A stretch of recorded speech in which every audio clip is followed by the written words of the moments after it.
La forma en que entendemos la belleza, la perfección y el ser humano no surgió de la nada, viene de siglos de arte, pensamiento y transformación cultural. Hoy vamos a recorrer 3 periodos fundamentales de la historia del arte: el clásico, la Edad Media y el Renacimiento, para entender cómo cada uno cambió la manera en que las personas veían el mundo y cómo esos cambios siguen presentes hasta el día de hoy.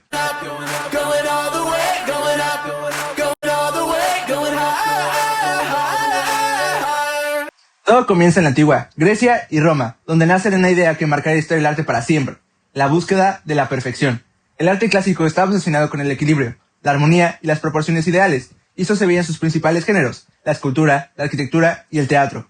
Uno de los primeros grandes artistas fue Mirón, quien revolucionó la escultura al capturar el movimiento humano en obras como el Discóbolo. Después apareció Policleto, que literalmente creó un canon matemático para representar el cuerpo humano perfecto. Y más tarde, Fidias llevó esa idea al máximo nivel en las esculturas del Partenón, uno de los mayores símbolos de la arquitectura clásica.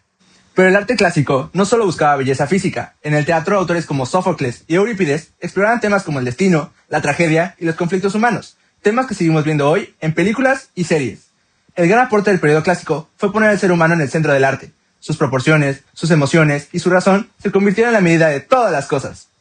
Pero esa idea de perfección clásica no duraría para siempre. Con la caída del Imperio Romano, Europa cambia por completo y comienza la Edad Media. Ahora la religión domina prácticamente todos los aspectos de la vida y el arte se transforma en una herramienta espiritual. Los géneros más representativos fueron los manuscritos iluminados, la pintura religiosa, los vitrales y la arquitectura romántica y gótica. Aquí el objetivo ya no era representar al ser humano perfecto, sino transmitir lo divino. Uno de los primeros grandes nombres fue Cimabue, quien empezó a darle más explicidad a las figuras religiosas dentro del estilo bizantino, pero quien realmente cambió todo fue su alumno Giotto di Bondone. Giotto introdujo volumen, profundidad y emociones reales en la pintura. Sus personajes ya no parecían símbolos rígidos, parecían personas, y justamente por eso es considerado el puente entre la Edad Media y el Renacimiento.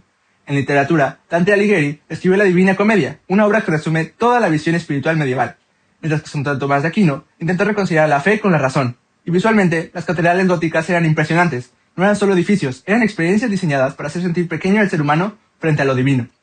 El gran aporte de la Edad Media fue conservar el conocimiento, construir gran parte de la identidad cultural europea y convertir el arte en un lenguaje espiritual universal.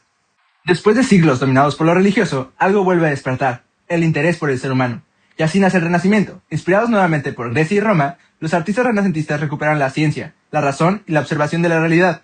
Los géneros más importantes fueron la pintura, la escultura, la arquitectura y los estudios científicos aplicados al arte. Uno de los principales grandes revolucionarios fue Filippo, quien desarrolló las leyes de la perspectiva lineal y construyó la famosa cúpula de la Catedral de Florencia. Después, Donatello recuperó la representación naturalista del cuerpo humano en escultura, y Sandro devolvió la mitología clásica al centro del arte con obras como El nacimiento de Venus. Sobre esas bases aparecieron 3 gigantes de la historia del arte. Leonardo da Vinci combinó arte y ciencia en obras como La Mona Lisa y La Última Cena. Miguel Ángel llevó la anatomía humana a otro nivel, con el David y la Capilla Sixtina. Y Rafael destacó por el equilibrio y armonía perfecta en sus composiciones. Además, el uso de la perspectiva cambió completamente la pintura. Por primera vez, las escenas tenían profundidad real, y el espectador sentía que podía entrar en ellas. El Renacimiento no solo transformó el arte, ayudó a abrir las puertas del pensamiento moderno. 3 periodos y 3 formas completamente distintas de entender el mundo. El arte clásico aportó la idea de belleza como proporción y equilibrio, colocando al ser humano como medida de todas las cosas.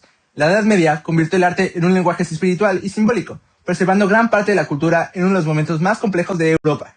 Y el Renacimiento recuperó la razón, la ciencia y la observación como herramientas artísticas, cambiando para siempre la forma de representar la realidad.